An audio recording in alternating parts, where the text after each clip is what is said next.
Hey everyone, welcome back to my channel. Today I'll be doing a different reading, something that I haven't done on this channel before. It is a year ahead reading.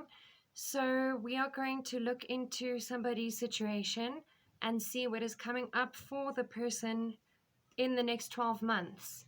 So I have a piece of paper here where I've written the months all down. We will start from September because we're already in August. I feel like perhaps the energy is better from next month. It's better to pick up the energy starting with next month. So what I will do is I will do the reading in 3 parts like I usually do. Part 1, I will be choosing or selecting the 12 cards, one for each month. And then part 2, I will be selecting another 12 cards to clarify those cards. So when I say clarify, just to give us a little bit more extra meaning. And then in part 3, I will just ask for some advice on what to expect within the next year. So we are going to look into this person's situation from September this year to August next year. Basically, those are the 12 months. So without further ado, let us jump right into it. And my readings have been fairly anonymous lately because people don't want me to divulge their personal information online, which I can truly understand. So we will just go according to this person's zodiac sign. He is a Scorpio and his relationship status is married. I needed those details in case something shows up, and I just need to know more or less what his energy is like. So for September this year, which is next month, you have the moon, okay? Funny enough, it is a little bit of Scorpio energy because the scorpion features on this card. Although the card specifically is Pisces Cancer energy, it is a water card. So the moon speaks about things being hidden. It speaks about mysteries, illusions, things that are hidden that will eventually come to light. So perhaps if someone has been deceiving you, or you've been deceiving someone, which I really hope is not the case, perhaps that will come to light in the month of September. Right, let us see for October what's coming in for you. I must say I'm enjoying this reading, especially because I haven't done one of these on my channel yet. Right, for October you have the Emperor, which speaks about an older figure, normally like a boss or a CEO or someone who is in an authoritative position. So like a leader type, a king, someone who's respected, someone who people look up to. And it is also the card of Aries. So in October, there could be an issue related to a boss or a work situation, or perhaps if you are your own boss, that is what this is referring to. When we clarify, we will see exactly what is meant with the Emperor card here, but there's talks about a boss relationship. A relationship with an older man, an older male could also be like a father figure type person. That's the other meaning. Right, let's see for November what's coming in. All right, we have 7 of Wands. So the 7 of Wands features someone who is resisting something, someone who's blocking something. Interesting. Someone's resisting an urge or temptation, or someone's resisting change. We will see what it is you are resisting when we do part 2 of the video. December. Right, December you have Page of Pentacles reversed. So I must say that in this specific reading, I'm not going to go too much into detail if the cards are reversed. Normally, usually, when a card is in reverse, it has the opposite meaning of this, of the upright position. But I feel like in this case, it's more or less a similar meaning. So the pages are normally messengers, right? And this page comes in with an offer of money. The other meaning could be, since it's in the reverse, it could actually be speaking about someone rejecting an offer. Because I feel like if it's in the upright, it's more accepting something. And in reverse, it's more like someone doesn't want to accept an offer of money. It could also mean a job offer that's turned down. So you could be turning down a job offer, or someone else could be turning down a job offer within the month of December. A job offer or an increase or promotion at work or something that may perhaps be turned down. I have to remind you at this point that I'm not a fortune teller. Okay, if you've seen some of my previous videos, you'll know that I speak a lot about people having free will, and you ultimately have the decision to change your destiny. Well, certain things are fated, certain things you have the power to change. Ultimately, what is meant to happen will happen, but you do have free will. So just because something shows up here doesn't mean that it will definitely happen. It could be a warning for you, and you could ultimately change it so that it goes in a different direction, if you know what I'm saying. For January, you have Four of Pentacles reversed. There's another card in reverse. So when this card is in the upright, it normally speaks about someone holding on to something, someone not wanting to let go.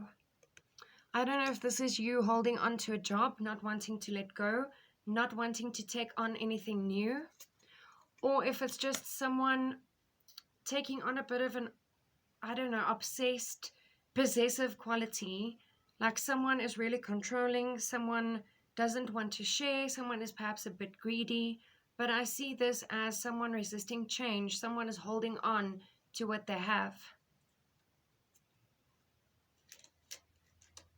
It is in reverse though, so I don't know if this person is indecisive. Should I let go? Should I let go? Should I hold on?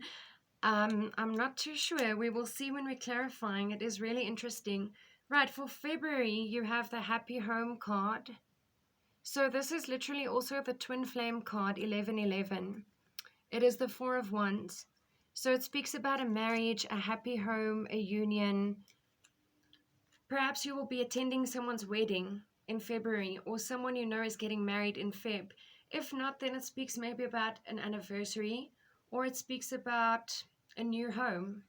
I don't see it associated with a new home though, because it would be more Pentacles energy.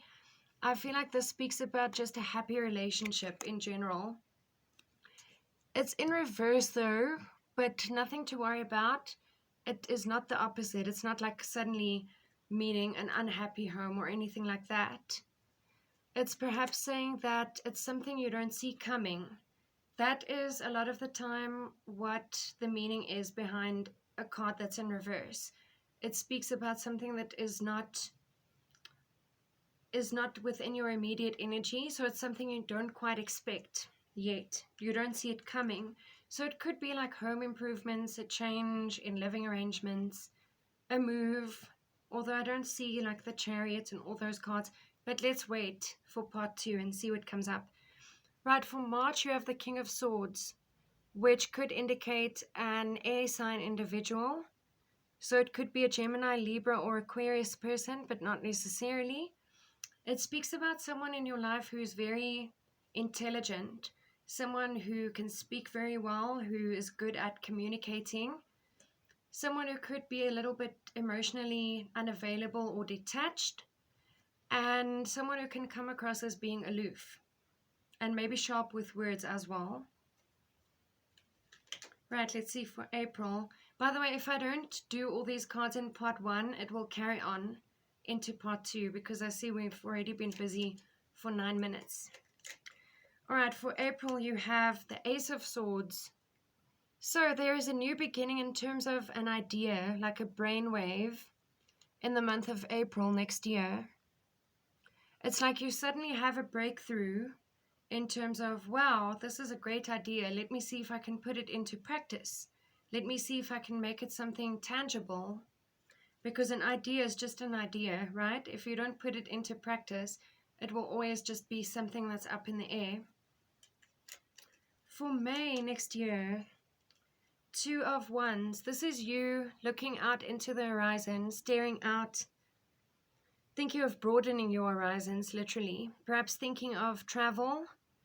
It speaks about international travel though, and something to do with distance. So someone is looking at the globe and thinking of traveling. Perhaps this is work related because it goes with that Ace of Swords. It's like there's a new idea and it's related to travel. So I'm not sure what line of work you're in, but it's something to do with traveling for work or opening a new office in a different country or something along those lines. But that is in the month of May next year. Right, in the month of June, you have the Eight of Cups. Okay, so this is the card about walking away. It literally speaks about someone turning their back on something and walking away, someone leaving something behind. And as you can see, there is a moon on this card, so it's more moon energy. Someone is walking away from something in the month of June. In July, you have the Ten of Swords, which is not normally a good card. However, it is in reverse. So it speaks about someone feeling defeated, someone feeling a bit stabbed in the back, like literally backstabbed. Look at that person. Someone is feeling like they can't get up. They're completely defeated. They don't want to carry on anymore. However, it is in reverse, so that energy is changing. I feel like it will be a temporary thing. It will be a temporary loss, and the person will eventually be able to pick themselves up again. Let's see August next year, which is exactly a year from now. Gosh, can you guys believe we're in August already? It's nearly Christmas. Okay, you have the Two of Pentacles, which is you juggling two situations or two people or two different things. Or you just have a lot on your plate. You have a lot of things to handle all at once. Perhaps you trying to juggle work and home life, or you're trying to juggle being a good dad, being a good businessman, things like that. But that is in the month of August, and it is in reverse. So I'm feeling like you will try to sort out that balance, or sort out that imbalance rather, and try to manifest some more balance into your life with that. Alright, so at the bottom of the deck you have the Star, which is the Aquarius card. I normally look at what card is at the bottom of the deck for general theme. And this speaks of a wish come true. So whatever you've been wishing and hoping for, it will come in for you within the next year. I'm actually going to just put that card aside because it's a really good positive card. That's looking great. Right, in part 2, we will clarify these cards, these 12 cards, and we will hopefully get some more detail for you. Thanks very much for watching, guys. Bye for now.